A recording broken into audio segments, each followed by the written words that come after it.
After winning the NBA championship in 2023, the Denver Nuggets have had 2 second-round exits. They lost in 7 games both times, and it came down to a lack of rotation pieces and Michael Porter Jr. not living up to his contract. At the end of the 2025 season, the Denver Nuggets made an extremely bold move to fire their head coach Mike Malone and GM Calvin Booth. David Alleman stepped into place for Mike Malone, and he did an incredible job taking the championship under to 7 games. And now they have an intern GM stepping in for Calvin Booth, and he's had one of the best off seasons for the Nuggets in years. And just like that, the Denver Nuggets and Nikola Jokic are back to being a tier 1 contender in the NBA. On day 1 of free agency, the Denver Nuggets came out with a bang. Out of nowhere, Cam Johnson was being sent to the Denver Nuggets in exchange for Michael Porter Jr. and 2032 first-round pick.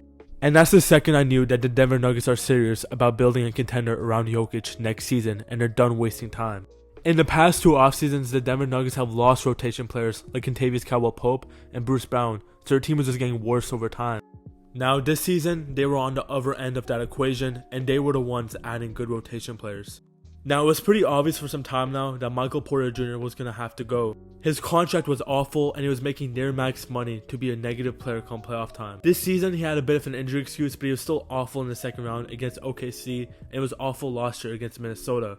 And the issue was that he just wasn't living up to his potential, and his archetype of player was just not worth it. Michael Porter Jr. is an automatic spot-up shooter, but he couldn't really pass or defend, so he doesn't really add much outside of that to his team. Now Cam Johnson, on the other hand, he gives you that dynamic shooting, he gives you the ability to shoot from any spot, he gives you the overall volume shooting that you need next to Jokic and in this team. But he's also a much more capable passer. Cam Johnson averaged 3.4 assists to 1.7 turnovers last year, and he was overall one of the highest graded playmakers from the wing position all season.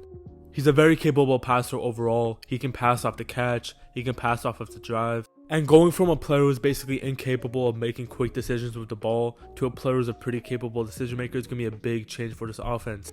Something that teams did come playoff time with Michael Porter Jr. is run him off the 3-point line. If MPJ is forced to dribble or score inside the arc, he's a pretty bad player. He can't read the floor, he's not very athletic at this point of his career, and he just doesn't have the overall scoring feel and handle to get all the way to the rim. On the other hand, Cam Johnson was an amazing driver last year for the Brooklyn Nets. He shot 58% from 2 on 6 attempts, which ranks in the 90th percentile among all wing players. And consider this, that Cam Johnson was playing on a bad playmaking team, let alone a team that had Jokic.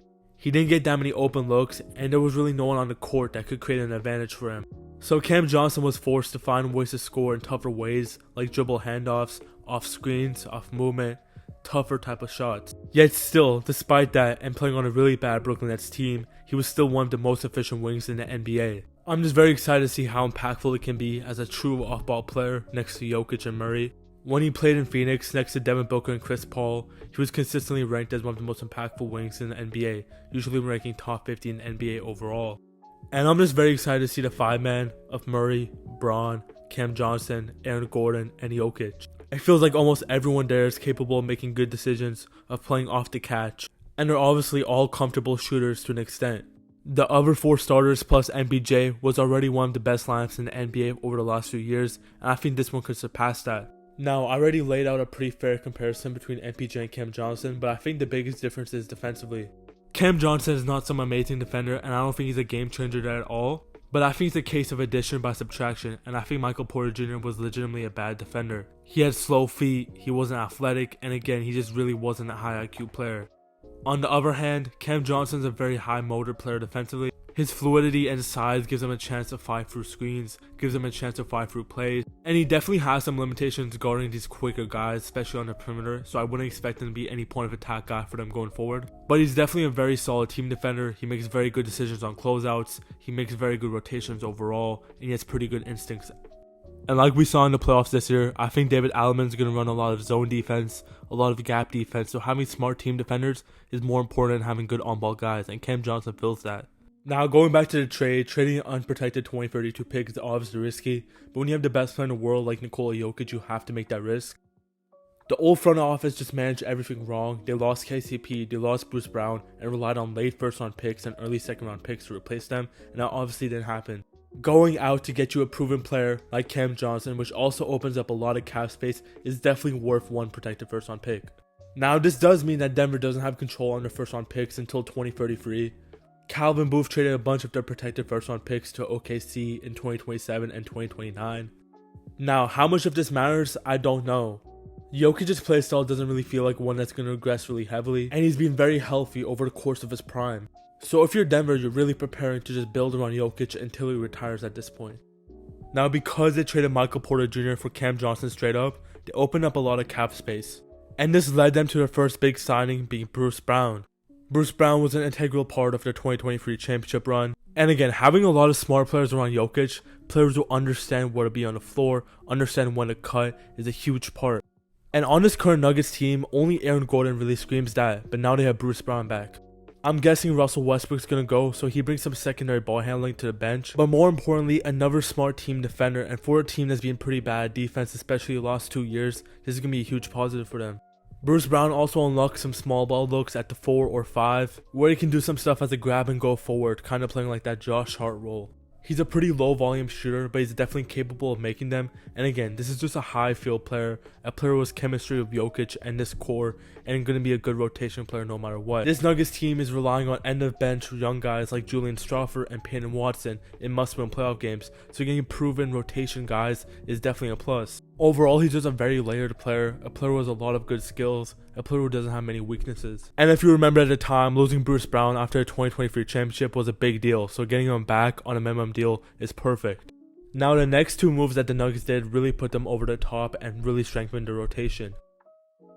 Last offseason, Calvin Booth and the Nuggets signed Dario Saric in free agency, and it was a complete miss. After a few weeks, it was clear it was a disaster for him, and he was awful in bench units and couldn't play next to Jokic at all. And for a team that's been trying to figure out the backup center issue for over half a decade, they clearly missed again. They basically never played him again after the trade deadline, and he was basically sent home. I'm not overly high on Jonas Valanciunas, I don't think he's some savior, and I do think still having a bad defensive center as a backup is still kind of a negative, but he's definitely one of the most productive backup centers they've had in a while. He clearly can post up a bit, he's a great overall rebounder, so no matter what, with Jokic or Jonas on the floor, you'll have a great rebounding team, and the main and most important thing, he's just a much better player than Dario Saric. Again, the Nuggets aren't that far away, their mold and their idea are working. Jokic, Murray, Gordon, plus another shooter, now being Cam Johnson, that type of mold works. The system works. They just lost by the margin so much the last few years because of how bad their bench is and how unplayable they were. So if you get even an NBA rotation player, a player who's capable of playing 5 to 6 minutes when Jokic is off the floor, like Jonas Valanciunas, that's enough.